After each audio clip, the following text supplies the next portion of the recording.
है तो इस मार्ग से जाओ, ये मार्ग कलिष्ठ लगता है तो इस मार्ग से जाओ। एक दिशा दे रहे हैं सभी शास्त्र, उसी सत्य की तरफ इशारा कर रहे हैं, संकेत कर रहे हैं। अवतार कितने हुए? मुख्य अवतार 24 हैं। और वैसे तो संपूर्ण सृष्टि परमात्मा का अवतार है, क्योंकि संपूर्ण सृष्टि परमात्मा से निकली है तो परमात्मा का ही रूप है। यहाँ का कण कण हमको उपदेश दे रहा है। कितने अवतार? 24 मुख्य, बाकी संपूर्ण सृष्टि परमात्मा का ही रूप है। क्या क्या लीलाएं की भगवान ने, लीलाओं का कारण क्या है? तो जैसे माँ बच्चे को प्रणाम करना सिखाती है, स्वयं मत्था टेकती है, ऐसे मत्था टेको, तो वैसे ही फिर बच्चा करता है। उसी प्रकार से वो व्यापक ब्रह्म नाना रूपों में अवतरित होकर कि कौन से वो कर्म है जिस कर्म के कर लेने से आपके संपूर्ण मनोरथों की सिद्धि संभव है। तुलसी बाबा ने यो कह दिया। अवतार किस लिए होते हैं, क्या लीलाएं करते हैं, ये सिखाने के लिए कि सकल पदार्थ है जग माही, कर्महीन नर पावत नाई। राम सिया राम सिया राम जय जय राम, राम सिया राम जय जय राम।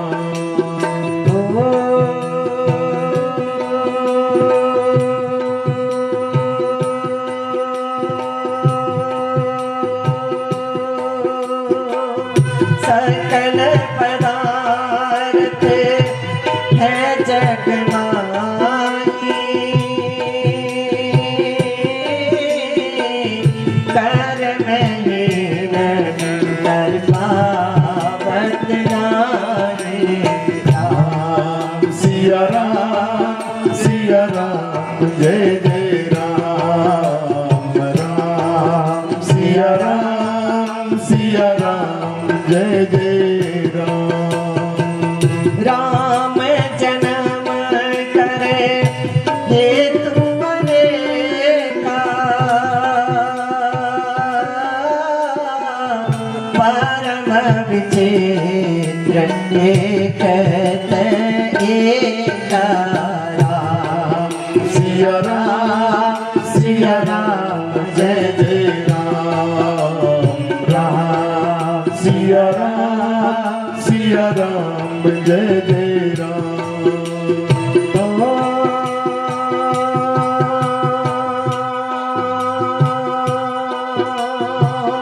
राम जन्म करे हेतु अनेका,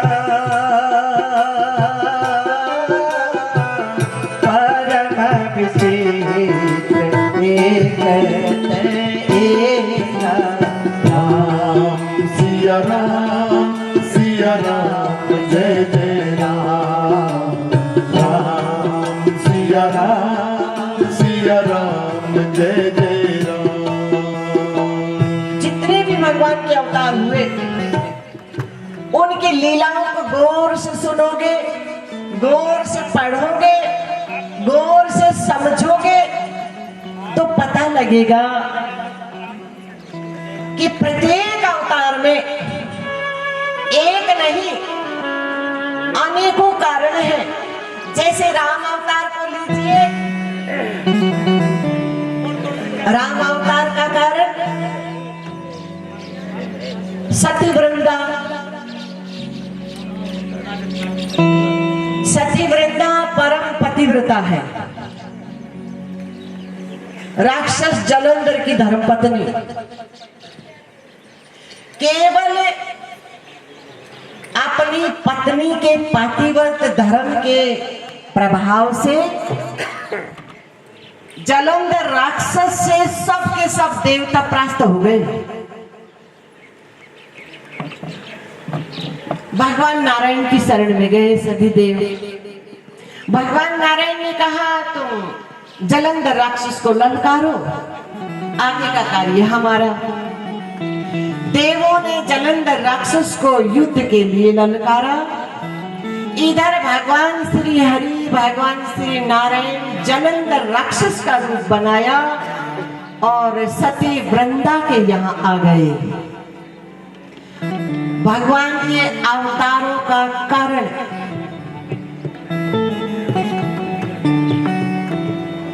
भगवान ये दिखाने जा रहे हैं, ये जो पृथ्वी लोक है ये कर्म भूमि है नारायण। यहाँ पृथ्वी लोक पे मैं समर्थ हूं, कर्तुम अकर्तुम अन्यथा कर्तुम सर्वसमर्थ हूं, लेकिन मुझे भी इस धरा की मर्यादा बनाए रखने हेतु धर्म की रक्षा के लिए भी यदि कोई दाएं बाएं कदम रखना पड़ता है तो उस कर्म का भुगतान मुझे भी करना पड़ता है, ये उपदेश दे रहे हैं। धर्म की रक्षा के लिए सती वृंदा के यहाँ जलंधर राक्षस का रूप बनाकर आए हैं भगवान। जब जब हो धर्म के हानि बाढ़ असुर अधम अभिमानी। ये जो प्रसंग है ये आपका मन बहुत संभल कर सुने, बहुत सावधान होकर सुने, क्योंकि हमारे द्वारा अहर्निश कर्म होता है। यहाँ बैठे बैठे भी कर्म बन रहा है, पलकों का गिरना उठना कर्म बन रहा है। हमारी पलक किस लिए उठ रही है, क्या देखना चाहती है, इनके पीछे हमारे मन में भाव क्या है। हमारी वाणी बोलने के लिए उठ रही है, कर्म बन रहा है बैठे बैठे। इस बोलने के पीछे, इस वक्तव्य के पीछे हमारे मन में भाव क्या है।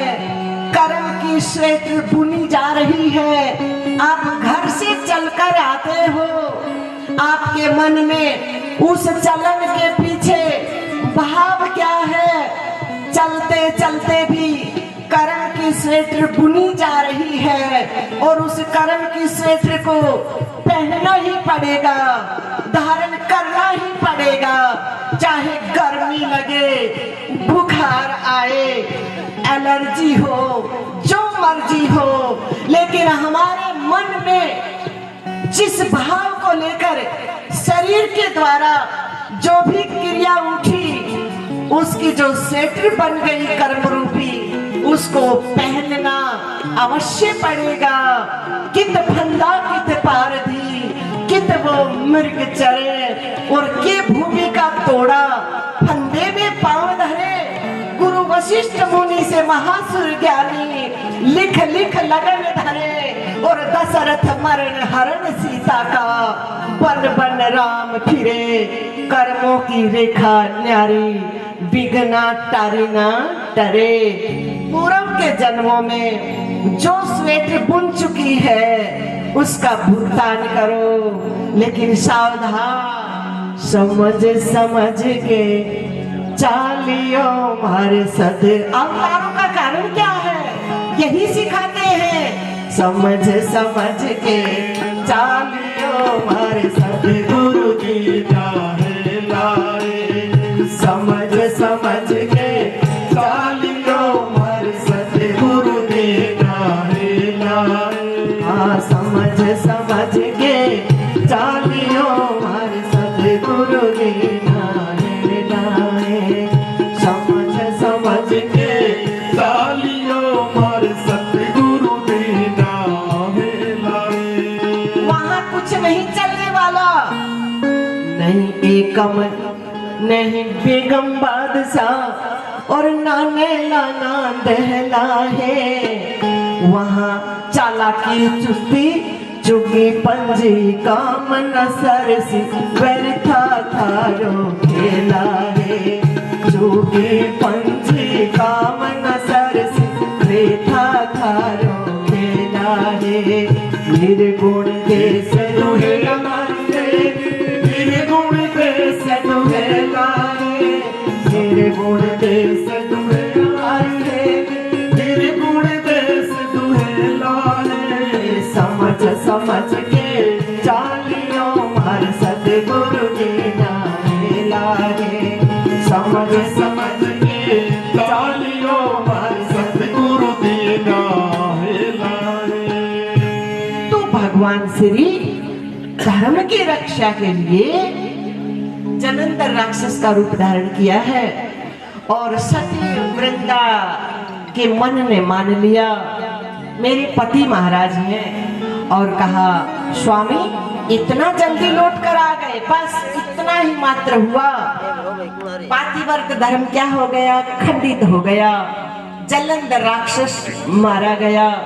सती वृंदा ने जाना और कहा भगवान मैं मानती हूँ आप त्रिलोकी के नाथ हैं, सर्वसमर्थ हैं, धर्म की रक्षा के लिए आपने ऐसा किया है, लेकिन आपने मेरे साथ छल किया है और ये कर्म भूमि है, यहाँ कर्म का भुगतान करना ही पड़ेगा।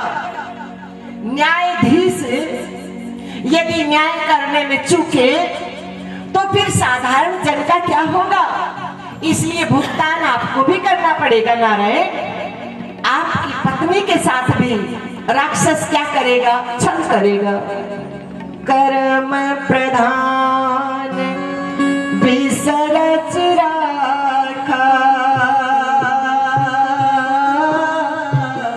जो जस करे सो तस फल चाखा। राम सिया राम सिया राम जय जय राम। राम सिया राम जय जय राम। अवतारों का कारण कि यहाँ जो भी हमने किया उसका भुगतान तो करना ही है, लेकिन उस भुगतान को करते करते, उस निपटारे को करते करते आगे सावधान रहे और अपने मन को कहाँ लगा कर रखे, अपने स्वरूप में लगा कर रखे। कर्म करते करते, व्यवहार निभाते निभाते किस प्रकार से हमारा मन सत्य में निष्ठ रह सकता है, ये सिखाती है भगवान की लीला। फिर भगवान लीला समेट कर अपने स्वरूप में स्थित हो जाते हैं। तो धर्म किसकी शरण में जाता है, छठा प्रश्न। कहा धर्म भागवत की शरण में आ जाता है, भागवत में समाहित हो जाता है। भागवत पूर्व में आपने सुना, भा माने प्रकाश, गय माने गति, वह माने वही, वही कौन, तत्व, शास्त्र, वास्तविकता। जो मन, जिस मन की भागवत में गति हो गई, जिस मन का आत्मा में रमण हो गया, जो मन शरीर में रहते रहते, जगत में रहते रहते आत्मा राम हो गया, धर्म कहाँ रहता है, उसी मन में रहता है। धर्म उसी मन की रक्षा करता है, क्योंकि ऐसा जो मन है वो धर्म की रक्षा करता है। धर्म की जो रक्षा करता है, धर्म उसकी रक्षा करता है। तो हमारे में ऐसी क्या सामर्थ्य है कि हम धर्म की रक्षा कर सके? कैसे कर सकते हैं? संभव है? तो धर्म के 4 चरण हैं, सत्य, अहिंसा, तप और दान। धर्म की रक्षा क्या है? मानव। कैसे हम धर्म की रक्षा कर सकते हैं? क्या संभव है? तो धर्म के 4 चरण हैं, सत्य, अहिंसा, तप और दान। हमारा मन व्यवहारिक जगत को निभाते निभाते, सत्य क्या है? परमात्मा। और वही परमात्मा चेतना रूप से, आत्मा रूप से हर शरीर में घट घट मेरो साइया, खाली घट ना कोई। जो चेतना रूप से वो सत्य हमारे शरीर में है, उस सत्य को मन स्वीकार करे, उस सत्य से मन जुड़ा रहे। पहला चरण, कैसे धर्म की रक्षा कर सकते हैं। दूसरा चरण अहिंसा, अहिंसा परमो धर्मो। सबसे पहले हम हमारे मन की हिंसा होने से बचाव करें। मन की हिंसा क्या है, कैसे कर रहे हैं? दूसरे को देखकर सड़न, दूसरे को देखकर जलते रहना, ईर्ष्या करते रहना, राग द्वेष चुगली निंदा की चिंगारी मन में लगाए ही रहना। तो दूसरों की रक्षा करने से पहले हम स्वयं अपने मन को तो सुरक्षित करें। कहा भी ना, हमको मन की शक्ति देना, मन विजय करे, दूसरों की जय से पहले खुद को जय करे। हमको मन की शक्ति देना, मन विजय करे, दूसरों की जय से पहले खुद को जय करे। अपने मन को सड़न से बचाए। शुरू में ही कहा भागवत का अधिकारी कौन है? बोले निर्मत्सराना, मत्सर्यता से अपने मन को शून्य करे। तो हम अपने मन को जलन से, सड़न से बचा कर रखें। मन की प्रतिपल हिंसा कर रहे हो, प्रतिपल इसको मार रहे हो।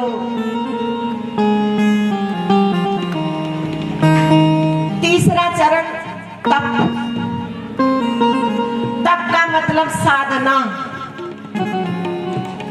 तप का मतलब शरीर में पीड़ा है लेकिन फिर भी हमारा मन क्या करे, उसको सहन करे।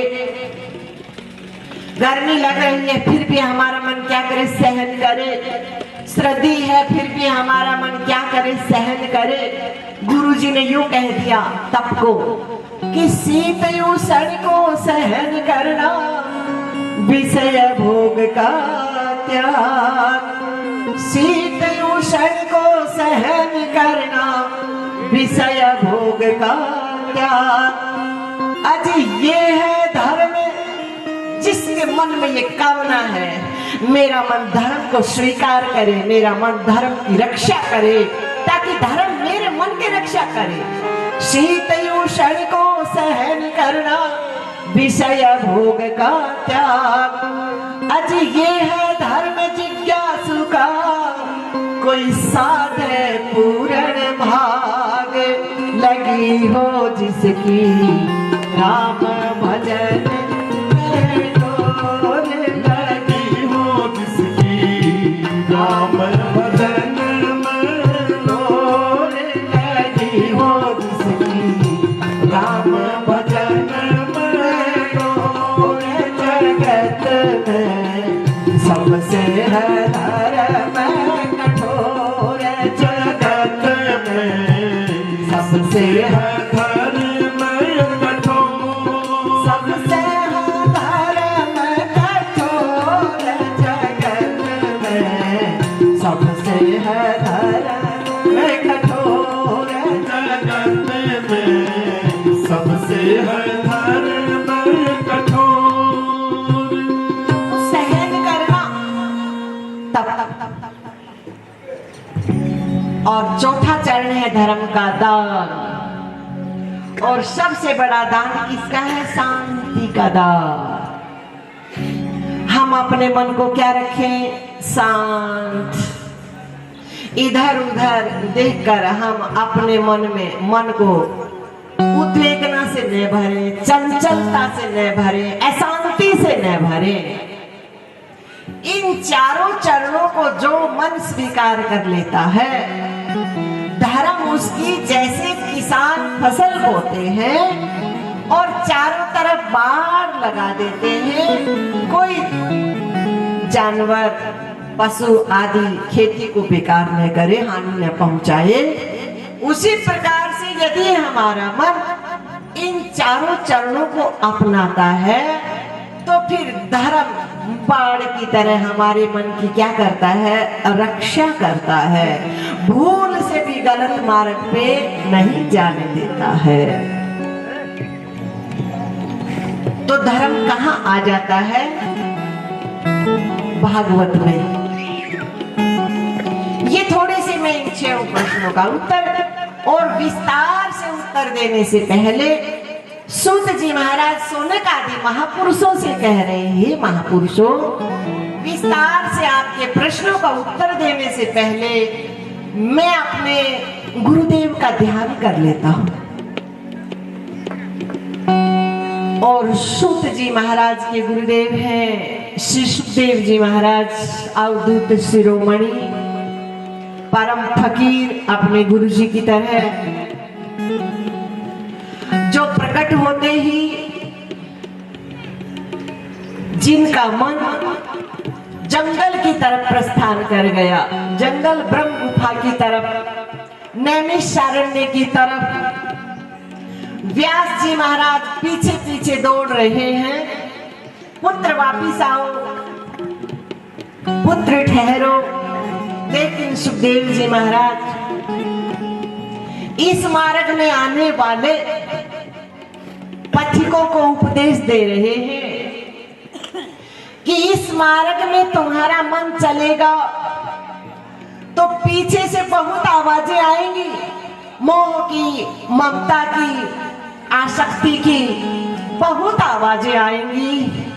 कहीं अटके ना जाऊं रास्ते में, कहीं भटके ना जाऊं रास्ते में। कहीं अहंकार आगे आएगा, कहीं लाज आगे आएगी, संकोच आगे आएगा। कहीं अटके ना जाऊं रास्ते में, कहीं अटके ना जाऊं रास्ते में। ये रास्ता है बहुत निकट, ये रास्ता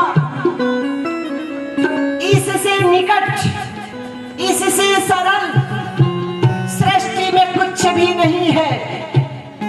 तीर्थों पे जाना कठिन हो सकता है, सत्संग में चलकर जाना कठिन हो सकता है, धार्मिक स्थानों पे जाना कठिन हो सकता है, बाह्य जगत के दान पुण्य कर्म कांड करना कठिन हो सकता है,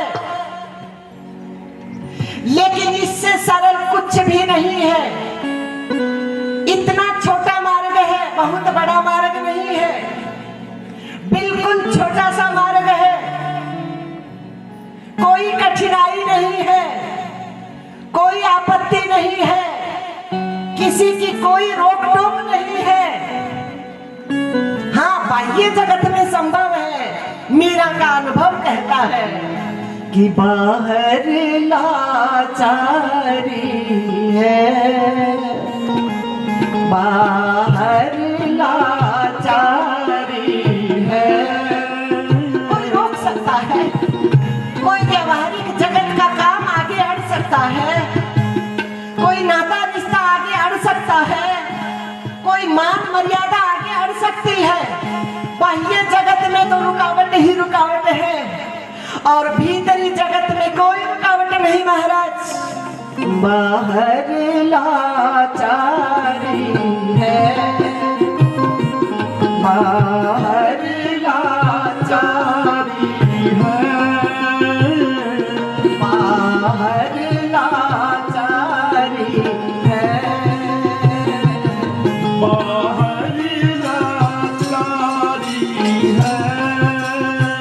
नाच प्यारे का भीतर तो जारी है, नाच प्यारे का भीतर तो जारी है। बाहर लाचारी है, बाहर लाचारी प्यारे राम भीतर तो जागी है नाज प्यारे राम भीतर तो जागी। बाह्य दृष्टि से कठिन है, लेकिन भीतरी दृष्टि से उससे निकट कुछ नहीं है। शास्त्र यही कह रहे हैं, शास्त्रों का सार यही तो है, महापुरुषों का अनुभव यही तो कह रहे हैं कि भीतरी भाग में वो तुमसे इतना निकट है, उससे निकट तुम्हारे कुछ नहीं है, और इतना छोटा मार्ग है, अणु से अणु या अणु भी बड़ा हो सकता है, भारी हो सकता है। इतना छोटा मार्ग है, इतना सरल मार्ग है, न कोई वस्तु की आवश्यकता है, न किसी साधन की आवश्यकता है, न किसी मंत्र तंत्र की आवश्यकता है, बस आवश्यकता है तो उल्टी कला करने की आवश्यकता है, बस।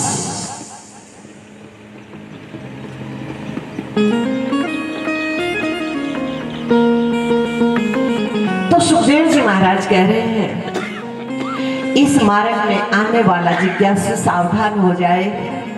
मार्ग तो बहुत छोटा है और बहुत निकट है, लेकिन आवाजें बहुत ऊंची ऊंची आएंगी पीछे से, बहुत ऊंची ऊंची आवाजें आएंगी। तेरे बिना हम मर जाएंगे, सब खत्म हो जाएगा, तेरे बिना तो हमारे कुल की क्या कट जाएगी, नाक की कट जाएगी, बहुत आवाजें आएंगी।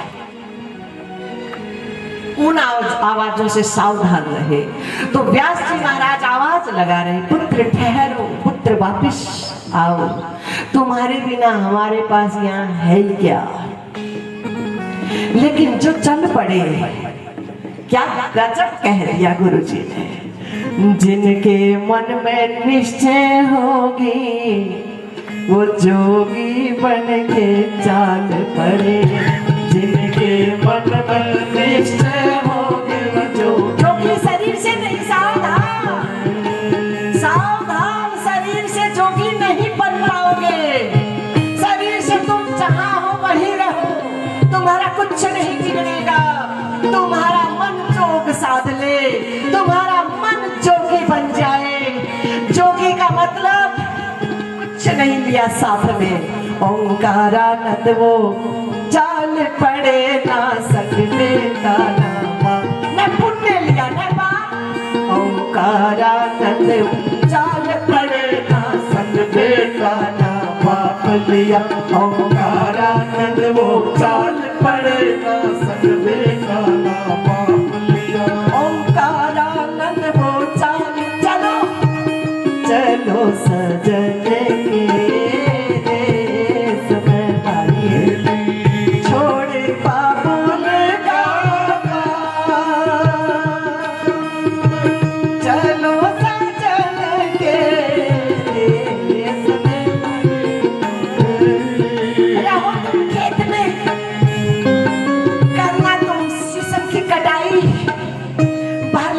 कोठे कमरे, लेकिन सावधान, तुम्हारा मन जोग साध ले बस, जिनके मन में निश्चय हो। बाहर देखो शीशम की कटाई करते हुए, बाहर देखो फसल निकाल कर कोठे बांधते हुए, लेकिन भीतर से जिनके मन में निश्चय होगी वो जोगी बन के चाल पड़े, जिनके मन में निश्चय होगी वो जोगी बन के चाल पड़े। भक्ति में मत वाली राना, बाहर कौन कमी छोड़ता है, बाहर कौन कसर छोड़ता है, बाहर नींबू में रस कौन छोड़ता है, बताओ तो सही, एक बूंद भी नहीं छोड़ता समाज। मीरा भक्ति में मत वाली राना ने कुछ घाट लगा, मीरा भक्ति में मत वाली राना ने कुछ घाट लगा। वो कई बार विष देने की छीन लो महाराज, हम तो पहले ही से थके बैठे हैं। कब ये बीमारी से पिंड छूटे, जिस मरने से जग डरे, और मेरे मैं पूर्ण परमानंद, कब एक घड़ा टूट जाए और घड़े के भीतर का आकाश महाआकाश में एक हो जाए। मीरा भक्ति में मतवाली राणा ने कुछ घाट न डाले, ओ मीरा भक्ति में मतवाली राणा ने घाट न डाले। कई बार इस मेरे की साली वो अमर हो गए तेरे घड़े। क्या बात, भगवान क्यों रक्षा करते हैं भक्तों की कुटिया की? कुटिया माने शरीर की, क्यों रक्षा करते? न जाने उस कुटिया के माध्यम से, न जाने उस शरीर के माध्यम से किस जिज्ञासु का कल्याण होना हो, कोई पता तो नहीं ना, कोई खबर तो नहीं ना। भगवान किसी को ऐसे ही तो नहीं रखते ना। आप सबकी कुटिया किसी न किसी कार्य के लिए है, किसी की नकल करने की आवश्यकता नहीं है। सबकी कुटिया किसी विशेष प्रयोजन के लिए है। बस अपने प्रयोजन सिद्ध करो, नकल न करो। बनावटी पने को अपने भीतर प्रवेश न करने दो। जैसे हो वैसे रहो। तो सुखदेव जी महाराज तो मुड़कर ही नहीं देखा, मुड़कर जिन्होंने देख लिया वो किसी काम के ही तो नहीं रहे। उनके लिए कह दिया कि धोबी का कुत्ता न घर का न खाट का। कुछ आगे बढ़े और मां प्रकृति तो आनंदित है। आज एक साथ दो महापुरुष मेरी गोद में है। व्यास जी महाराज कोई साधारण थोड़े स्वयं नारायण है, तो दिखा रहे हैं कि इस मार्ग पे चलने वालों को कैसे योग्यता चाहिए, क्या पात्रता चाहिए उस मन में। आगे बढ़े तो कुछ देवांगनाएं जलाशय में स्नान कर रही थी। सुखदेव जी महाराज चले गए। क्या लेना देना महाराज, कछु लेना, जोगी को क्या लेना देना, जो मन जोगी हो गया। कछु लेना ना देना मगर कछु लेना ना देना मगर रहना। कछु लेना देना मगर रहना। कछु लेना ना देना मगर रहना। मगर रहना जी, मगर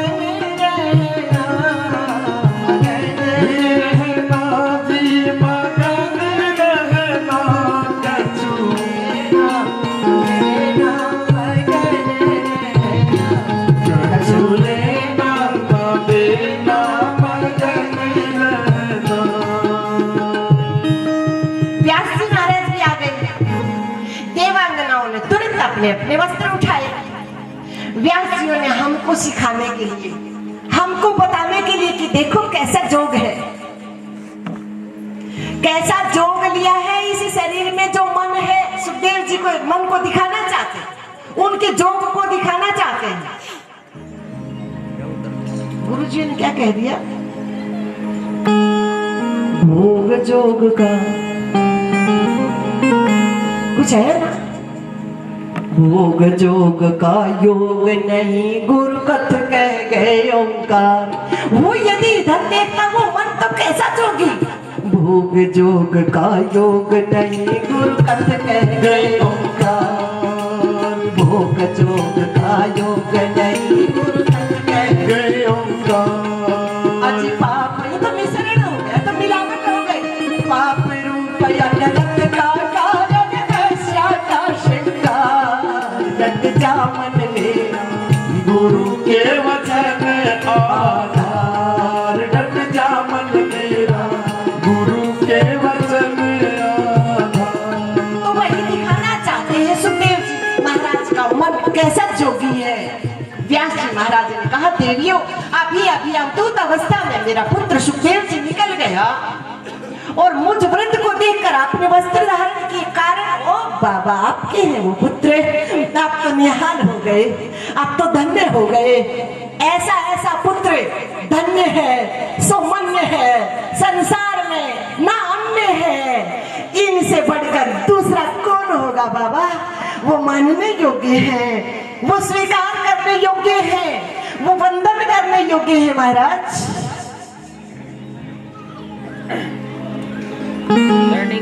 अब सुखदेव जी महाराज तो अपने स्वरूप में, व्यास जी महाराज लौट कर आ गए। ऐसा विचार मन में आया,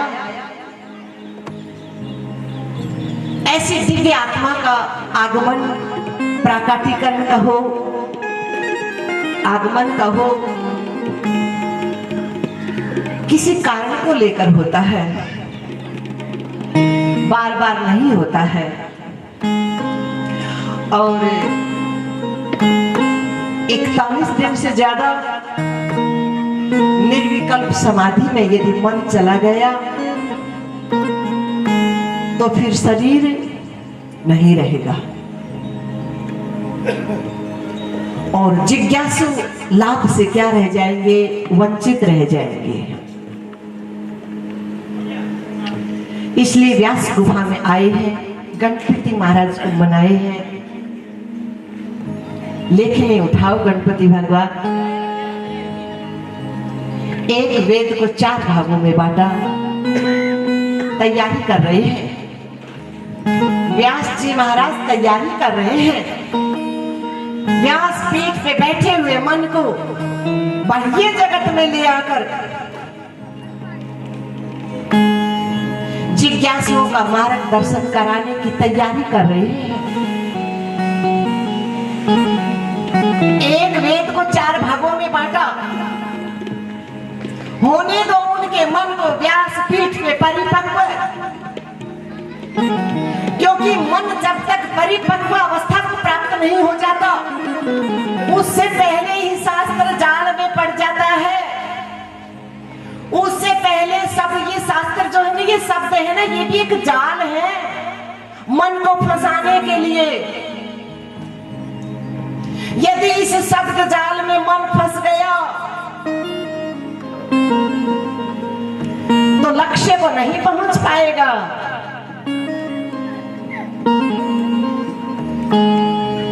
तो कहा होने तो मन को पहले परिपक्व। गुरुजी ने भी कह दिया ना कि जो पकने के लखने वाले वो भवसागर पार गए। जो पकने के लखने वाले वो भवसागर पार गए। अजी अब तक पकना बंद हुआ ना, पकते पकते हार गए।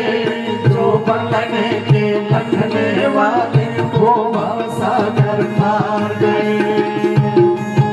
देखो भाई, देखो भाई, ए बहन रख दो इसको, तपस्या करने दो इसको, रख दो एक तरफ रखो, रख दो। कुछ साधो, शीत उषण को सहन करना, कम से कम 3 घंटे तो हम साधे अपने को, 3 भी कम। 1 बजे आए हो आप लोग, 2 घंटे तो साध लो मन को, वरना तो जो बकने के लखने वाले वो भवसागर पार गए। ये रखा है आपके लिए, लेकिन आरती के बाद मिलेगा। चाहे कोई बाहर से भगत आया हो, चाहे कोई गांव से। सेवकों पे नाराज होने की आवश्यकता नहीं है कि हमको कुछ पूछा नहीं, कुछ खिलाया पिलाया नहीं। ये हमारा आदेश मानो चाहे प्रार्थना मानो, इसमें आपका लाभ है। और जी खाते खाते दांत निकल गए, हुई न तृप्ति भोगों से, त्याग किया कैसा जो भी त्याग किया फिर भी नहीं छूटा। ऐसी ऐसी लाठी मारी है गुरुजी ने तो। त्याग किया यदि कहा हो तो निशान तो हो। खाते खाते दांत निकल गए, हुई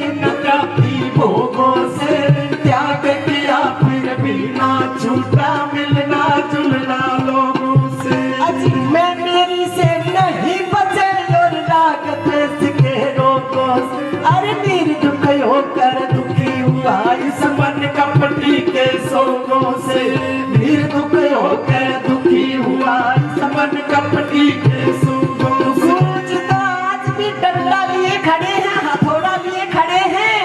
किसी को चोट का प्रहार सहन करने की किसी में हिम्मत तो हो, कोई घाव लेने के लिए तैयार तो हो। खाते खाते दांत निकल गए, हुई न कपटी भोगों से त्याग किया फिर भी ना छूटा मिलना जुलना लोगों से। आज मैं मेरी से नहीं बचे और राग देश के लोगों से निर्दुख होकर दुखी हुआ समन कपटी के सोगों से। आज श्रवण मनन और पढ़ना लिखना हथियार किसको कहते हैं जो समय पे काम आए? वही हथियार तो समय का होता है ना। समय पे हथियार काम नहीं आया तो हर दिन दारोगे क्या? श्रवण मनन और पढ़ना लिखना खाली समय पिया गए जो बकरे के लखने वाले वो भव सागर पा गए। अरे श्रवण मनन और पढ़ना लिखना ये खाली समय पिया गए जो बकरे के लखने वाले वो भव सागर पा गए। अजी भोजन बन गया अब करूं क्या? भोजन का समय पे तो मिला ही नहीं, क्या करें भोजन का? रखो चटपट पानी। श्रवण मनन और पढ़ना लिखना ये खाली समय पिया गए जो बकरे के लखने समय की कीमत समझो। न यहाँ व्यक्ति की कीमत है, न यहाँ वस्तु की कीमत है। समय पे कोई व्यक्ति काम ही नहीं आया तो दो ढेले का व्यक्ति, समय पे कोई वस्तु रुपया पैसा हथियार काम ही नहीं आया तो दो ढेले का। समय पे इन शब्दों के अर्थ में हमारा मन नहीं गया तो दो ढेले के ये शब्द।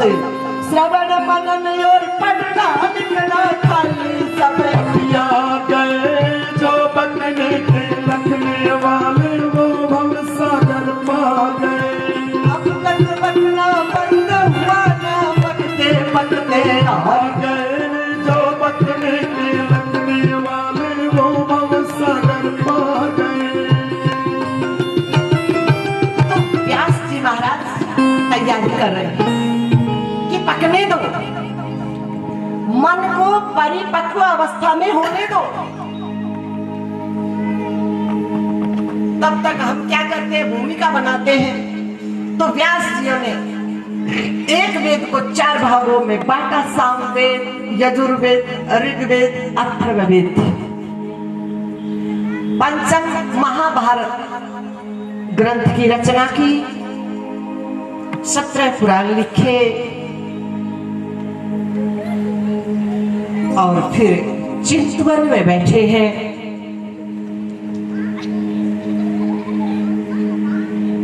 नारद जी महाराज आ गए। पाराशर नंदन, किस विचार में खोए हो? किस चिंतवन में डूबे हो? किस खोज में लगा है आपका मन? कौन सी साधना में लगा है आपका मन? कहा है महापुरुष, आप तो जानते ही हो, सब तो पुरुषार्थ हो गया, तैयारी हो गई है, भूमिका बन गई है।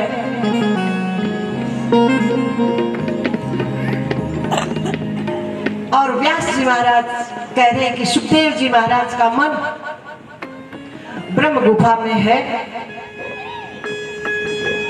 गुरु जी ने कहा ना, चादर तान गुफा में सोया।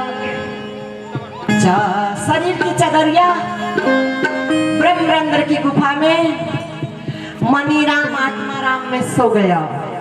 चादर तान गुफा में सोया, चादर तान गुफा में सोया, चादर तान गुफा में सोया, चादर तान गुफा में सोया।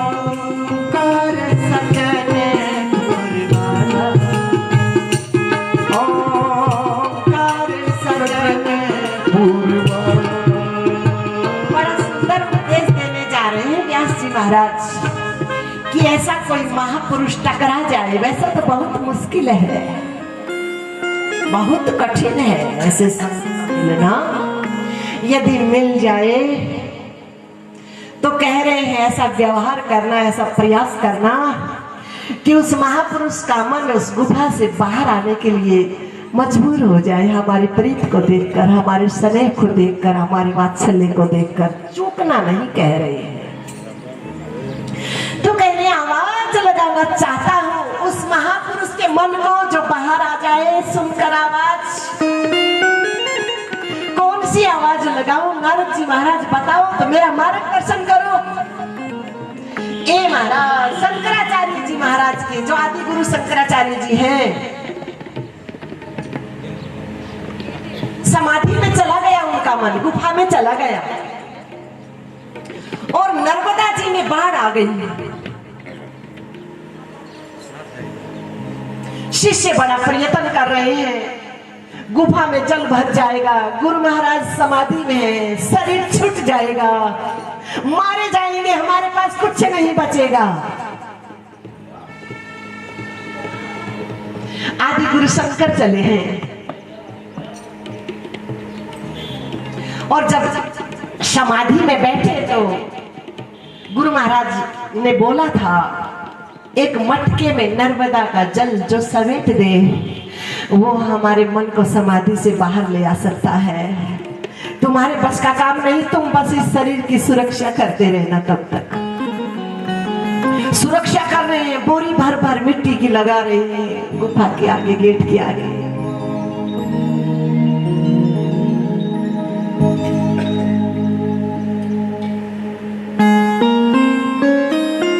शंकराचार्य जी महाराज आए, नर्मदा माँ का वंदन किया है, मटका रख दिया, इसमें आ जाओ माते। क्या बात, नन्हा सा फूल फूल। अंदर मेरे गुरु महाराज समाधि में है, आप इसमें आ जाओ। नन्हा सा फूल झरनों की धूल, नन्हा सा फूल हूँ मैं, चरणों की धूल हूँ मैं, आया हूँ मैं तो तेरे पास, नमन करो स्वीकार, नमन करो स्वीकार। मटके में आ गई, कल कल करती हुई माँ नर्मदा कहाँ समा गई, मटके में समा गई। नन्हा सा फूल हूँ मैं, चरणों की धूल हूँ मैं, नन्हा सा फूल हूँ मैं, चरणों की धूल हूँ मैं, आया मैं तो तेरे पास, नमन करो स्वीकार, नमन करो स्वीकार। और फिर आदि गुरु शंकर ने आवाज लगाई अपने गुरु जी को। संस्कृत में बड़ा सुंदर है और सरल से शब्दों में उसका अर्थ यूं है, आप भी समझ लोगे, मैं भी, क्योंकि हम लोग ज्यादा पढ़े लिखे तो हैं।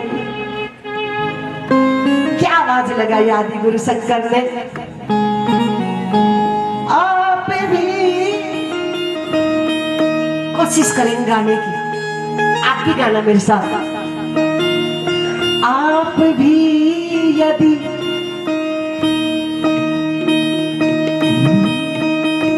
छोड़ देंगे फिर कहाँ जाऊंगा मैं। कैसे मनाए ऐसे महापुरुष को, कैसे जगाए ऐसे महापुरुष को, कैसे समाधि से बाहर लेकर आए उस संत को, उस जोगी को।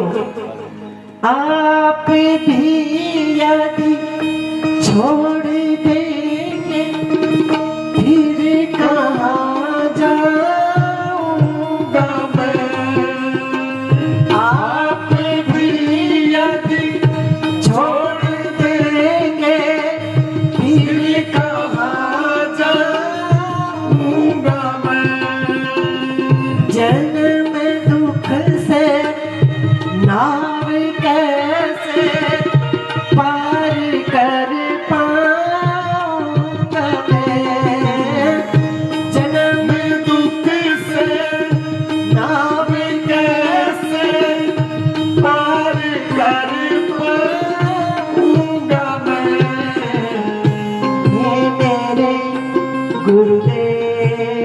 करुणा सिंधु करुणा कीजिए हे मेरे गुरुदेव करुणा सिंधु करुणा कीजिए वो अधम आधि अधम, ये शरीर अधम है, इससे जुड़ा हुआ है मेरा मन।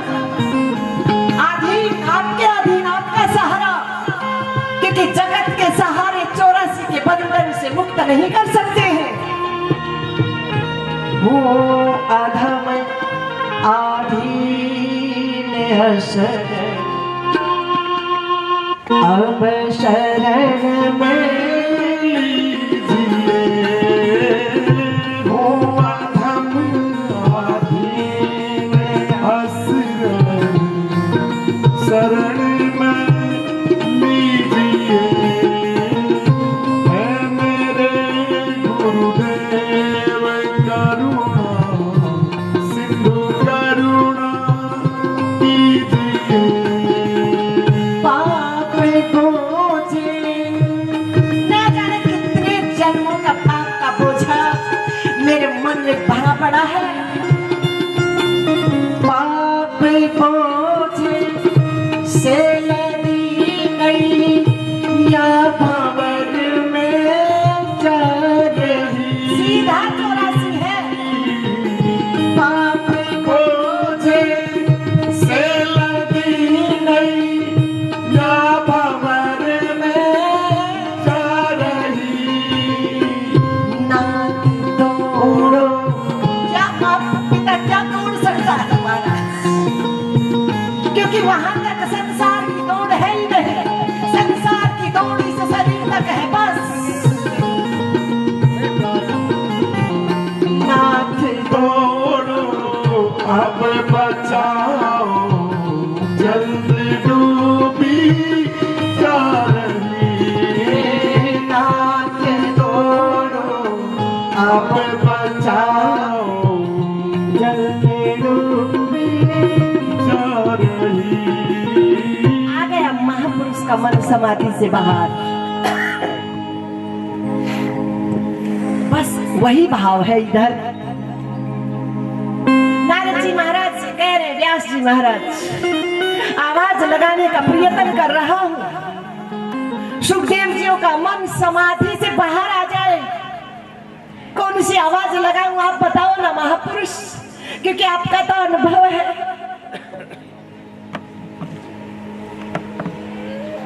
तब नारद जी ने कहा, चतुश्लोकी भागवत का उपदेश सुनाया, कहा ये आवाज लगाओ, इसका विस्तार करो। इस आवाज से ब्रह्मानंद में डूबा हुआ मन बाहर आ जाएगा और ब्रह्मानंद के पिपासु मन उनके श्रीमुख से सुन सुनकर ब्रह्मानंद में डूब जाएंगे। ये आवाज लगाओ। तब व्यास जी महाराज ने उन 4 श्लोकों को खोलकर 18,000 आवाज लगाई, 18,000 आवाज लिखी, 18,000 श्लोक लिखे। कोई तो आवाज उनके मन तक पहुंचेगी, कोई तो आवाज उनके मन को झकझोलेगी, जग जाएंगे और जिज्ञासुओं का कल्याण करेंगे। और फिर अपने 2-4 शिष्यों को बुलाया, 2-4 आवाज उनको कंठस्थ कराई, 2-4 श्लोक, और कहा जाकर लगाना पुकार गुहार, लगाना ये आवाज जहां सुखदेव जी महाराज का मन हो। कुछ कहना चाहते हैं? अच्छा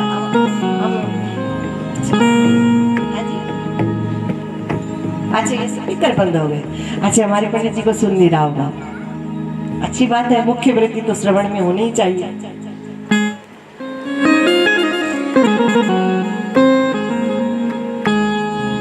ये कहा साथ में कि जहां मेरा सुखदेव शरीर को नहीं मान लेना, मन जहां सुखदेव जी का मन हो वहीं तुम अपने मन को ले जाना और फिर आवाज देना। फिर फिर रुक्का लगाना महाराज। गुरुओं ने दिया हेला रे तुम्हें अलग निरंजन। गुरुओं ने दिया हेला रे तुम्हें सुनियो संत सुजान गुरुओं ने दिया हेला रे तुम्हें सुनियो संत सुजान। कहा जहाँ मेरे सुखदेव का मन हो वहीं तुम अपने मन को ले जाना और फिर ये आवाज लगाना, तब उन तक आवाज पहुंचेगी। गए हैं महापुरुष, देखा जहाँ सुखदेव जी का मन आरूढ़ है वहीं अपने मन को ले गए, वहीं अपने मन को डुबोया और आवाज लगाई। बरहा पीडम घट भर बपु कर्णयो कर्णिकारम विप्र दिवस कनक कपिसम वैजयंती च माला रंध्रां वेणुरधर सुधया पूरयन् गोपवृन्दै वृन्दारण्यं सपदरमणं प्रविशद्गीतकीर्ति।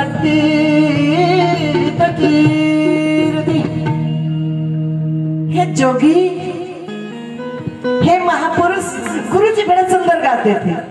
आजा रे जोगी आजा, आजा रे जोगी आजा, ओ आजा रे जोगी आजा, आजा रे जोगी आजा। मुझे एक बार दरस दिखा जा। आजा रे जोगी आजा, आजा रे जोगी आजा। मुझे एक बार दरस दिखा जा। आजा रे जोगी आजा, आजा रे जोगी आजा। हमारी पहुंच, हमारे मन की पहुंच वहां तक नहीं है। थारे धाम की टेढ़ी मेढ़ी गलियां, थारे दाम की टेढ़ी मेढ़ी हमारी सुननी भी पड़ेगी और हमारे तल पे आके सुननी पड़ेगी।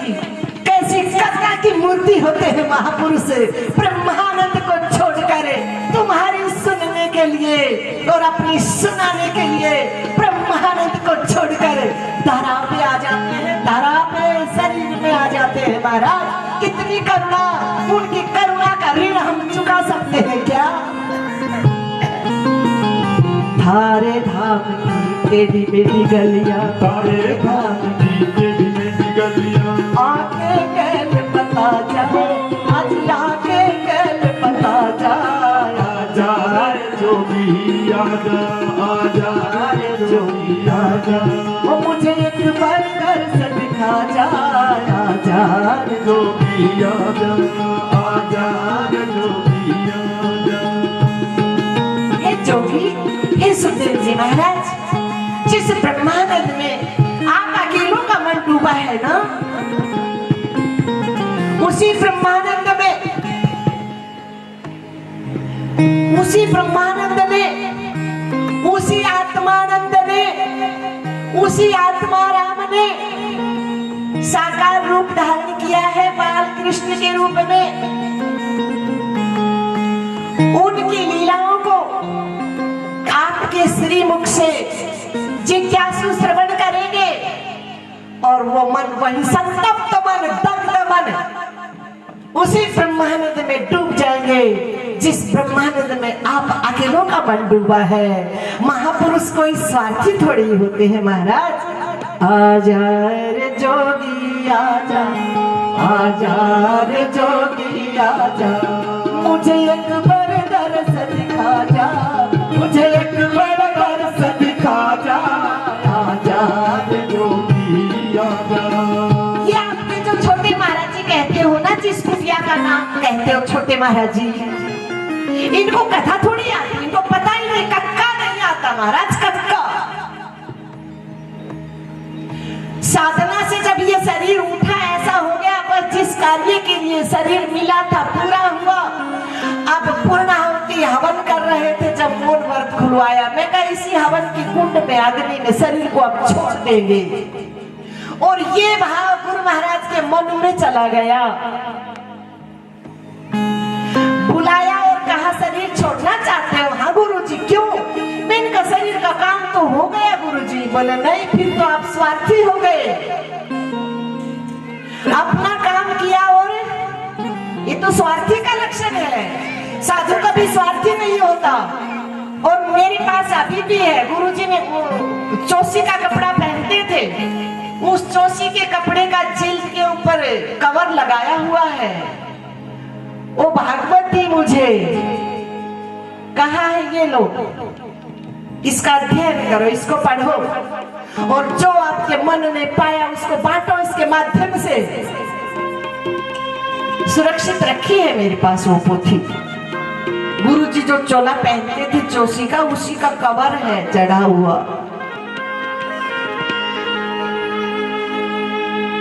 तो कहा हे व्यास सुखदेव जी महाराज, जिस आनंद में केवल अकेले आपका मन डूबा है, उसी आनंद में न जाने कितने जिज्ञासुओं का मन डूबेगा।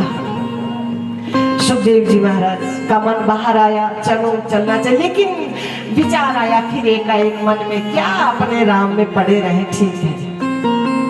उतने में महापुरुषों ने दूसरा श्लोक गाया, दूसरी आवाज लगाई, अहो बकीयम स्तनिकाल कूट जिघांसया पाययदाप्य साध्वी लेभे गतिं धात्रिचितां ततोऽन्यं कम्बं दयालो शरणं व्रजेम।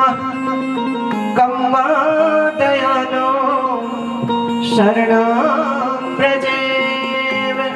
कहीं आपके मन में संशय ना हो कि आपका मन बाहर आ जाएगा, फिर कहीं अटक जाएगा। नहीं नहीं, वो ऐसे दयालु हैं, धर्म को जो स्वीकार करता है, धर्म उसकी रक्षा करता है, वो ऐसे दयालु हैं। सुखदेव जी महाराज, पूतना नाम की राक्षसी देखो, जिसका कुल अच्छा नहीं, जिसका चरित्र अच्छा नहीं, जिसका खान पान अच्छा नहीं, जिसका बर्ताव अच्छा नहीं, स्वयं भगवान को विष पिलाकर मारने की कामना लेकर आई है। कर्म अच्छा नहीं जिसका, उसको भी भगवान ने क्या कर दिया, तार दिया, उसका भी कल्याण कर दिया। जननी की गति दे, सरल सा इस श्लोक का सरल सार था, आप अच्छे से समझ लोगे। जननी की गति दे पूतना को पे, जननी की गति दे पूतना को पे, जननी की गति दे पूतना को पे। अज किसने आई पाई मुक्ति रे लपटे, वो खुल गए मोक्ष के द्वार, मोक्ष के द्वार। प्रेम नदी लागी सदा उल्टी बहधार, उन पावेगा को पार, पावेगा को पार। प्रेम नदी लागी सदा उल्टी बहधार, आज प्रेम नदी लागी सदा उल्टी बहधार। अब सुखदेव जी का जोगी मन बाहर आ गया और कहा और सुनाओ ना महात्माओं ऐसे ऐसे श्लोक। कहा बहुत इच्छा है सुनने की। हाँ, अपनी ही बातें कौन नहीं सुनना चाहता, अपनी बातें शरीर की नहीं, शरीर के तल की बड़ाई, शरीर के तल की निंदा न तुम्हारे को किसी ऊंचे ओहदे पे ले जाने वाली, न तुमको गर्त में डालने वाली। शरीर के तल पे कोई तुम्हारी बुराई कर रहा है, क्योंकि तुमको तो कोई जानता ही नहीं, तो तुम्हारे बारे में बात कैसे कर सकता है। साधारण सा दृष्टांत के माध्यम से समझ सकते हो, तुम किसी व्यक्ति को जानते ही नहीं तो उसकी चर्चा करते हो क्या, क्योंकि जानते ही नहीं। तो तुम्हारे बारे में ये जगत जानता ही नहीं, तुम कौन हो क्या हो, वो तो शरीर को जानते हैं। शरीर के बारे में निंदा करते हैं, शरीर के बारे में स्तुति करते हैं, जानते हैं ही नहीं। तो उस निंदा से तुम्हारा कुछ घटने वाला नहीं है, और शरीर की बड़ाई से तुमको कुछ मिल जाने वाला नहीं है। तो तुमको कोई जानता ही नहीं है, तुम्हारे बारे में कोई कह क्या सकता है? तू तो कोई, तुम्हारे बारे में तुम ही नहीं जानते, इसलिए मरोड़ मारते रहते हो इस शरीर की बातों को कहने में और सुनने में। तुम अपने को जानते ही नहीं, दूसरे को क्या खाक जानोगे? तू तो कोई, रोज डंडा इसलिए बज रहा है, तुम न स्वयं को जानते हो न सामने वाले को जानते हो। तू तो कोई अजब है तेरा, अजब तमाशा जग में जो। तू तो कोई अजब है तेरा, अजब तमाशा जग में जो।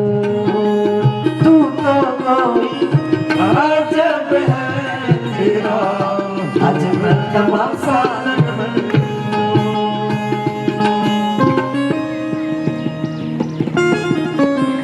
तो कहा और सुनाओ ना दो चार श्लोक, क्योंकि ये तो मेरी बातें हो रही है, मेरी बातें, जो मेरे भीतर बैठा उसी की बात, और मेरे वो दो नहीं, उसकी बातें मेरी ही बातें हैं।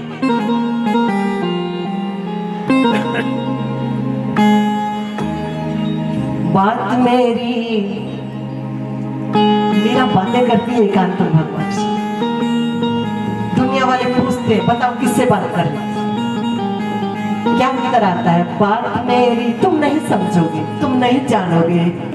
बात मेरी जो उनसे हुई है, बात मेरी जो उनसे हुई है, वो बताने का भी कौन सुने और किसे सुनाऊं, कौन सुने और किसे सुनाऊं, कौन सुने और किसे सुनाऊं, कौन सुने और किसे सुनाऊं।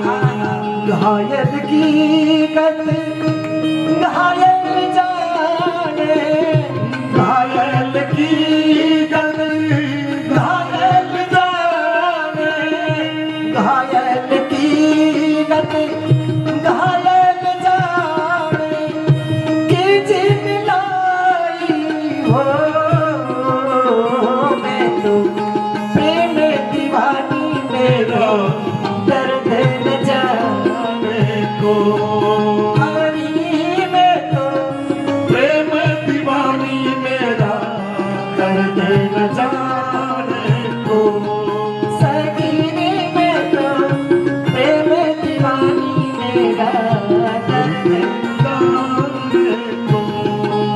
मेरी जो उनसे हुई है, बात मेरी जो उनसे हुई है, वो बताने का भी नहीं है। बात वो बताने के काबिल नहीं है। आयो तो दर है जमाने में लाखों, जो तो दर है जमाने में, तेरे दर के बराबर नहीं है, तेरे दर से बराबर नहीं है। जो तो दर है जमाने में लाखों, यो तो दर है जमाने में लाखों, तेरे दर के बराबर नहीं है, तेरे दर के बराबर नहीं है। तो का मेरी बातें हैं और सुनाओ। बोले हमारे गुरु महाराज ने ऐसे ऐसे 18,000 श्लोक लिखे हैं, चलो हमारे साथ चल पड़े। यहाँ तो व्यास जी महाराज तो बात देख ही रहे हैं, और जैसे ही सामने आए ये दंडवत प्रणाम किया है। सुखदेव जी महाराज ने व्यास जी महाराज के श्री चरणों में, और व्यास जी ने उठाकर हृदय से लगाए, और सुखदेव जी महाराज सिमट कर बैठ गए सामने। और जो मन सामने सिमट कर बैठ जाए,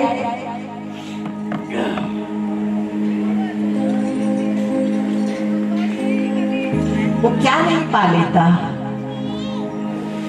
रमजे गुरु चेलों की सामने बैठे सिमट कर, जैसे अर्जुन जहां गड़ागड़ बजने वाली है, जहां युद्ध की उद्घोषणा होने वाली है, और ऐसी परिस्थिति में सब ओर से सिमट कर अर्जुन का मन कहाँ आ गया? गुरु गोविंद के चरणों में आ गया, उड़ेल दिया सब। ऐसे ही सुखदेव जी महाराज का मन सिमट कर व्यास जियों के श्री चरणों में आ गया। कुछ बोला नहीं, भगवान ने गीता बोली थोड़ी महाराज, बस छिलक गया, सागर भरा था, छिलक गया और गागर भर गई। वैसे ही खाली गागर थी, इधर से छिलका सागर और भर गई गागर। यहाँ भी सुखदेव जी महाराज के मन रूपी गागर खाली थी, सिमट कर बैठी, और यहाँ व्यास जी का था सागर उमड़ रहा था, छिलक गया महाराज और सब भर गया।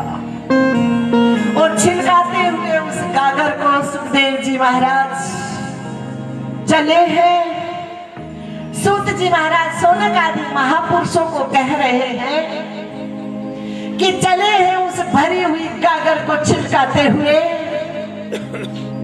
गंगा के किनारे खाली मन, प्यासा मन, छटपटाता हुआ मन, समर्पित मन, शरणागत हुआ मन महाराज परीक्षित जी का बैठा है। वहां छिलकाया और उन्होंने भी अपनी गागर को भर लिया महाराज। और जब उनकी गागर भरी जा रही थी, छींटे पड़ रहे थे, जैसे बारिश आती है, पाइप में से पानी गिरता है, दूर दूर तक छींटे लगते हैं, उसी प्रकार से ज्ञान की घटा बरस रही थी। और परीक्षित जी महाराज की गागर भरी जा रही थी और उछल उछल कर वो छींटे हम सब पे आ रहे थे। सूत जी महाराज कह रहे, मेरे मन रूपी गागर भी उन छींटों से भर गई, जो मैं आप महापुरुषों के मनों के माध्यम से आने वाले जिज्ञासुओं के मन पे छिड़काव कर रहा हूँ। जिस छिड़काव को पाकर जिज्ञासुओं के मन संतोष को प्राप्त हो जाएंगे, आनंद से भर जाएंगे। सुनते ही महाराज प्रश्न की कड़छी खड़ी हो गई। महाराज ये तो 36 का अंक है, 3 और 6, 3 का मुख इधर है, 6 का इधर। सुखदेव जी महाराज का मन तो ब्रह्मानंद में डूबा रहने वाला, और महाराज परीक्षित जियों का मन व्यवहारिक जगत में उतरा रहने वाला। ये 36 का अंक 63 में कैसे बदला?